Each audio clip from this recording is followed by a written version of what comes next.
Hi అండి. Welcome back to Bujji wonder creations. అందరూ ఎలా ఉన్నారు? ఢిల్లీలో విజిట్ చేయడానికి ఎన్నో ప్లేసెస్ అయితే ఉన్నాయండి. అందులో ఈ రెడ్ ఫోర్ట్ కూడా ఒకటి. మేమైతే ఇప్పుడు వెళ్ళలేదు. మీరు అనుకోవచ్చు ఇప్పుడు ఏమైనా వెళ్ళారా అని అడగొచ్చు. ఇప్పుడైతే వెళ్ళలేదు, మేము ఢిల్లీలో ఉండేటప్పుడే వెళ్ళామండి. ఇక్కడ మీరు చూస్తున్నారు కదా, ఇది వచ్చేసి టికెట్ కౌంటర్ అండి. ఇక్కడ టికెట్స్ తీసుకోవాలి.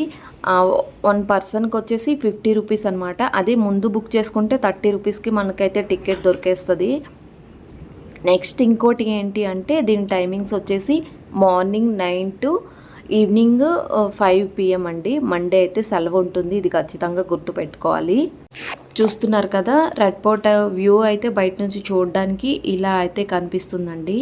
చాలా పీస్ఫుల్గా చాలా బాగుంటుంది. చూస్తున్నారు కదా, అప్పటి రోజుల్లో ఇందులో వాటర్ విడిచిపెట్టేసి ఇందులో మొసళ్ళు విడిచిపెట్టే వాళ్ళంట. అంటే శత్రువులు ఎవరు కూడా దాడి చేయకుండా ఉండడానికి అని చెప్పేసి. ఇక్కడ చిన్న చిన్న హోల్స్ కనిపిస్తున్నాయి చూడండి, అందులోపల నుంచి కొంచెం ఆయిల్ కూడా వేసేవాళ్ళు. అంటే ఇన్ కేసు మొసళ్ళు దాటేసి పైకి వస్తారేమోనని చెప్పేసి. అప్పట్లో కట్టినా కానీ చాలా పకడ్బందీగా కట్టారు కదా. మ్యాక్సిమం ఈ రెడ్ ఫోర్ట్ అనేది మనకి ఆగ్రాలో ఆ డిజైన్తోనే కట్టడం అయితే జరిగిందండి. వీడియో చూస్తూ ఈ రెడ్ ఫోర్ట్ని ఎవరు కట్టారు, ఎప్పుడు కట్టారో తెలుసుకుందామండి. ఈ రెడ్ ఫోర్ట్ని మొఘల్ రాజైన షాజహాన్ ఢిల్లీలో యమునా నది తీరంలో నిర్మించాడండి. ఈ రెడ్ ఫోర్ట్ నిర్మించడానికి 9 years 3 months పట్టిందంట. ఈ రెడ్ ఫోర్ట్ని అయితే 250 ఎకరాల్లో నిర్మించడం అయితే జరిగిందండి.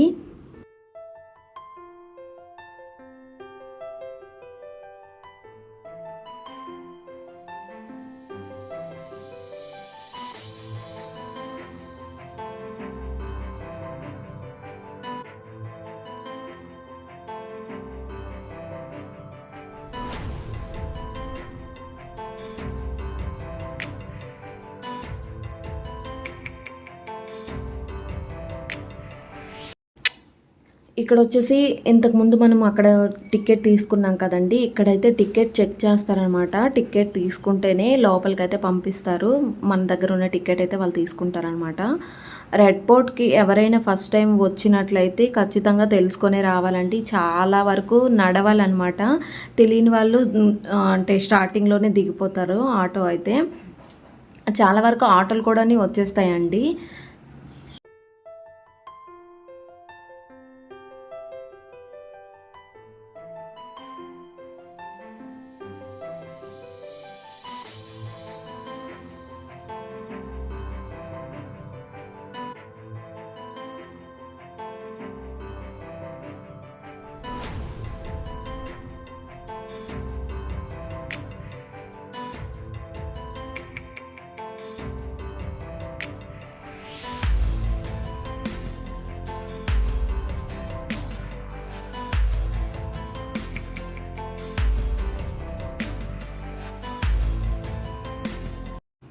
రెడ్ ఫోర్ట్ నుంచి అలా కొంచెం లోపలికి వెళ్తే మంచి షాపింగ్ చేయొచ్చండి. చాలా అంటే చాలా బాగుంటాయి.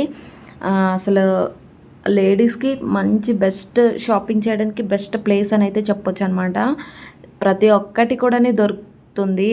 ఇంట్లో డెకరేషన్ ఐటమ్స్ కానీ ప్రతి ఒక్కటి కూడా ఇక్కడ దొరుకుతాయి. కాకపోతే కొంచెము కాస్ట్ మాత్రం ఎక్కువనే చెప్పాలన్నమాట ఉంటుంది. ఎందుకంటే ఇలాంటి ప్లేసెస్లో కాస్ట్ అయితే ఎక్కువగానే ఉంటుంది. అందులో ఆశ్చర్యపడాల్సిన అవసరం ఏమీ లేదు.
లోపలంతా కూడా కాస్మెటిక్ సామాన్లే ఉంటాయండి లేడీస్కి సంబంధించి. అలా కొంచెం బయటకు వస్తే మ్యూజియం కూడా ఉంటుంది. అంటే అప్పట్లో షాజహాన్ నిర్మించిన భవనాలతో పాటు బ్రిటిష్ వాళ్ళు కూడా నిర్మించిన భవనాలు కూడా చాలా వరకు ఉన్నాయి.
సో ఇదండి ఇవాల్టి వీడియో అయితే మీకు నచ్చిందని అని అనుకుంటున్నాను. Please like, share, subscribe. Thank you. Bye bye.